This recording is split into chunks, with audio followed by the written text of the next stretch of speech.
Building a family takes years of commitment. In fact, it takes a lifetime. Understanding this, Purity have partnered with Old Mutual once more to help families thrive by enabling them to reach their lifetime financial goals. This time, Strategic Retail Marketing Manager Priya Naicker talks about your most valuable asset, you. But before we get there, we're also joined by a face we not only know well, but a mom who lends her voice to significant topics too. I'm delighted to be joined by PR guru, publicist, Melanie Ramjee, also known as Hypress. Mel, thank you so much for being with us. It's so great to be in conversation with you. Thank you for having me. Mel, you're a mom to 3 gorgeous children, but you had your youngest when you were a little bit older. And when you had her at the age that you did, were there specific financial goals or ideals or thoughts that came to mind? Definitely very, very, very huge concerns. I think with the older two, it was obviously a different concern, but almost turning 40 and being pregnant and then being 40 when she was born was very, very daunting for me. I think the reality of thinking, I'm in my 50s when she's hitting high school. I've always wanted to retire before I turned 60. Always, and I was aiming for that, but yeah, reality, it's not going to happen. But still, having a young one at primary school and then high school, definitely I had huge financial concerns, and yeah, hopefully put enough policies in place to have her covered and give her the best life I possibly can offer her. Having said that, I want to pick up on something you just mentioned about the policies. Do you have certain policies in place for your kids, and what are the types of policies that you have in place? I think, to be honest with you, and reality and truth be told, my first son, he has a different dad from my current husband. Well, he was blessed to have 2 dads, yes. But I had entrusted his dad with that sort of information, and his dad had set up a trust fund for him and an education policy, and I had honestly left it in his hands, not particularly asking a lot of questions about it, believing it will happen for high school and for tertiary, and unfortunately he recently passed away a few weeks ago. Thank you. And we're having to catch up with what was actually put in place for him. And then just with the other 2, the other one's almost like out of high school, so he's pretty much sorted. We're just dealing with the tertiary stuff now. And then my daughter, I've also entrusted my second husband with that sort of information. And I think the reality of my first husband passing away has been a wake-up call for me to say, are you in the know? Do you know all the things that have been set up? So outside of the education policy, I did set up bank accounts for my kids, both when they were born. With my son, I put a certain amount the one son put a certain amount every month. With my daughter, I put a little bit every month. But no, it's not an investment account. And I think that's where I have a shortfall, and I need to step up in that department of getting all those policies put in place so I ensure that they're covered. That's so interesting, Mel. I believe that for all of us, that kind of experience would be a wake-up call. So thank you for bringing that to our attention. But it also sounds like you've instilled some good habits in your kids already. Mel, one of the questions that came through from your community, one of the parents commented about having to put different policies in place for their children because they had them when they were older. Did you feel that was the same and true for you too? I really do feel I'm catching up. I think I entrusted a lot of that stuff with dads and fathers, and I think with the wake-up call now, it's got me, it's given me a wake-up call to say, I do need to catch up. I think with my firstborn, I had set those things in place, but not all of them. And I think what I hope I instilled in them is that they do a lot of influential stuff and influencer campaigns and unboxing that not a lot of people, do with their kids. So as soon as they were born, they had bank accounts. Everything they make goes into their account, and it's their money. But it is just a bank account. So I do feel like I need to catch up. Previously to coming into this discussion and conversation with you, I was having a chat with a friend saying I do need to catch up. Sit with a broker and get all the relevant information and to catch up. And I think with my daughter, she's slightly at a disadvantage because I didn't set those things in place in my 30s, but also she's made so much of her own money that she's superseded her brother's bank account. So it's just about taking that money and investing it more wisely, which I don't think I have enough information to do. Mel, it sounds like you've got a little boss lady on your hands already, but how has having children helped you in terms of changing your outlook when it comes to finances or even planning better? Oh my God, it's completely changed my life. And you as a parent should know exactly what I'm talking about.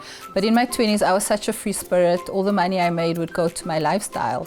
I would just live my best life. Of course. And then you have a child and you have to think about feeding them every day. And then school is coming. So it definitely changed my entire perception of life, having a child, and just finances around that. It's changed me into a more planning individual. So just as a family, we plan everything. It's not spontaneous anymore. You can say, hubby, hey, let's go be romantic in Mauritius. You have to think it through and say, what can the family afford? What can we budget for? It's me, husband, and 3 children that we have to, plan for. So from holidays to outings every day, to ordering food, to going to restaurants, those are things we have to reconsider very differently from our 20s and our 30s. So they've completely changed my life in a very great, positive way, but yeah, very, very financially challenging as well. I was just about to say to you, they've made us more responsible. For sure. When it comes to our finances. And what I love about Priya is going to pick up on this conversation from Old Mutual in a little while, is that she's going to shed some light onto the questions that we've asked or the comments that we've made. But having said that now as well, are there any particular questions that came to mind that stood out for you from your community? Well, as a young entrepreneur or a small business, I did have a small savings for a rainy day. Obviously not a global pandemic, but one of the questions that really does come up a lot is, are there policies in place to protect little businesses, small businesses, entrepreneurs? That's a question that always comes up. So my savings are done during the global pandemic. Now what? Is there anything in place to help us? That's a pertinent question, Mal, especially because we live in the age of the gig economy. And I know that Priya from Old Mutual is going to shed some light on that question and anything else that we've discussed. So thank you so much for bringing your voice to the conversation. It was great chatting to you. Thanks for having me. I look forward to learning a lot more from Priya now. Thanks. Priya Naicker is the head of strategic retail marketing at Old Mutual. As a mother herself, she understands balancing parenting, busy schedules, and setting inspiring goals. Priya's passions include helping families thrive through planning for a brighter financial future to truly live their best lives. Priya, what a pleasure to be in conversation with you about such an important topic, protecting ourselves financially. Thank you so much for being here. Thanks for having me once again, Kim. Priya, let's start at the very beginning. When it comes to protecting ourselves financially, where do we actually start? It is, as you say, such an important question, and protecting ourselves is really about understanding the need to secure our financial lifelines, both for ourselves and for our families, and also equipping ourselves to be able to deal with distressing impact and not needing to go into financial debt or into uncertainty if such events happen.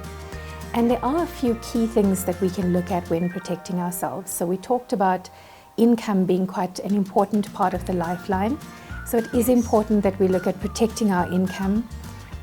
If we were to become disabled temporarily or permanently, but also protecting against severe illnesses or, at worst case, against a death, and ensuring that your family is able to survive and can fulfill the expenses and the financial obligations that you'd like them to continue. Everything that you've just said is pretty much what we all experience, but backtracking a little bit, you spoke about disability.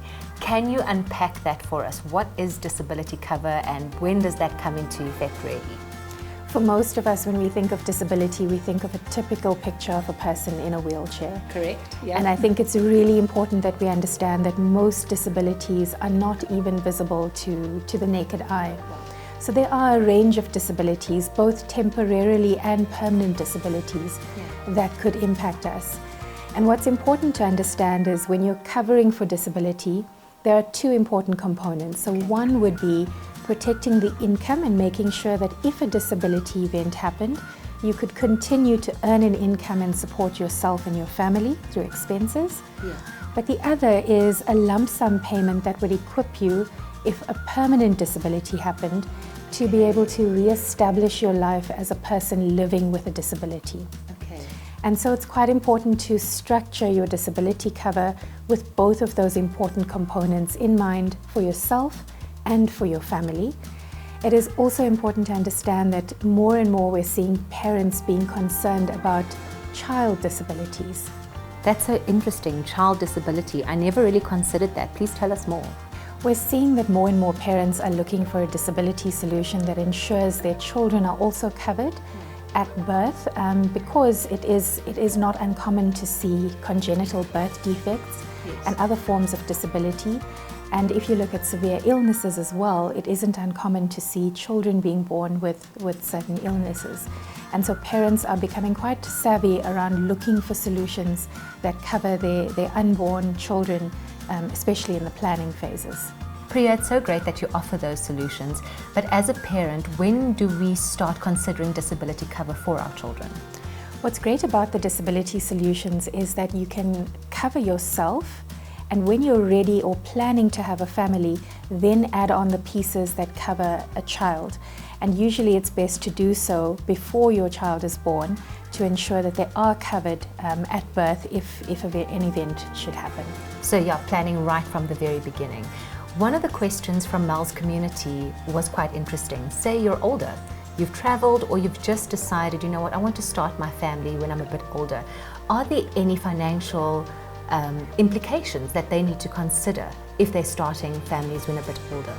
We know that the research shows us that age unfortunately comes with higher levels of risk in terms of health, potentially more risk factors as well. And especially if you are having children, if there are pregnancy complications or fertility complications, those could add to your overall health risk factors. Right. So it is important that you start planning as soon as possible, but that you ensure that you've covered yourself for disability and severe illness, preferably for whole of life, because whole life options are available. And what that does is it means that you can put that cover in place at the earliest possible time and be assured that if you have longevity on your side, the risk of illnesses or disabilities coming up, whilst we can't stop those from happening, you can ensure that you're equipped financially to deal with them. I love that all these options are in place, which is fantastic. And then I want to find out, is there specific cover that we as women can look out for? So once again, I think women face very similar risks, so risks that stretch across both male and females, but there are certain risks unique to women around reproductive systems, etc. And you absolutely can seek out an option where female cover is included in your disability or in your severe illness. And so I would encourage women to look out for that, to ensure that when you're sitting down with an advisor, if that is a concern for you, that you build it into your plan. It's so great to see that there's the spectrum of options available, Priya. And one of the questions that came out of Mel's community was, in the gig economy that we live in, for entrepreneurs or freelancers, are there options that are specifically available to them? Because historically that financial assistance was either absent or just not thought about. There are certainly options, and there are certainly ways that the entrepreneur or the gig worker, the freelance worker, can insure themselves and protect both their income as well as protect against disability or severe illness. It is important, as we spoke of earlier, to sit down with an accredited financial advisor, build that as part of your holistic financial plan, because an entrepreneur sits with a unique set of circumstances. You may need to build up additional emergency savings funding and structure your cover in a way that works for you, that allows you to pay when you have additional funds and allows you to switch off when you perhaps don't have those funds available. But the options are available, and it's important that it's part of your holistic financial plan. Well, Priya, it sounds like every option that we could think of is available, so thank you so much for being with us once again. Pleasure, Kim. The benefits of protecting ourselves are far greater than we realize until we actually need it. With Purity Parent Talk and Old Mutual, who are committed to your financial success, you're sure to create the future that you dream of. Visit the Old Mutual social media pages and website for more. Remember to download the Purity Journey Journal app, where you can access more of Priya's extensive knowledge as their official financial coach.